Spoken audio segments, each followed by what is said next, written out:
दरवर्षी या संघटनेचा हा कार्यक्रम असणं गरजेचं आहे. काका, ही संघटना अण्णांनी आणि आबासाहेबांनी वाढवली, त्याच पद्धतीनं तुम्ही आणि गौरवभाऊ आणि आमदार देशमुख साहेबांनी ही चांगल्या पद्धतीनं पुढाकार वाढवणे गरजेचं आहे. संघटनेचे लहान माणसांना उपयोग आहे, मोठ्या माणसांना काही फरक पडत नाही, पण लहान माणसांना या संघटनेचा उपयोग आहे. त्यांचा आवाज शेवटपर्यंत जर सभागृहात मांडायचा असेल तर ह्या चळवळीच्या माध्यमातून तो आवाज तिथपर्यंत जाऊ शकतो.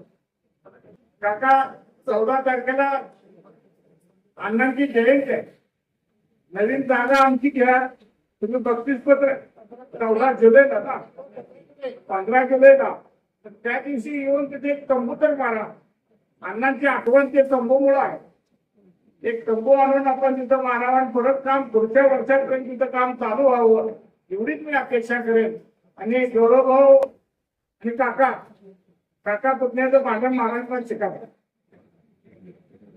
त्याकडे न जाता त्या संघटनेनं तुम्हाला खरं म्हणलं तर नाव दिले, प्रतिष्ठा दिलेली. या संघटनेकडे तुम्ही चांगल्या पद्धतीनं ही संघटना जोमाने लावा. या संघटनेच्या माध्यमातून जे जे उभा केले ते चांगलं चालवण्याच्या दृष्टीनं तुम्ही दोघांनी हातात घालून काम करावं, एवढी ह्या जनतेच्या वतीने मी विनंती करतो. आणि पौष्टिक आणि परिषद आठवणीला घ्यावी एवढी विनंती करतो आणि थांबतो. जय हिंद, जय भारत.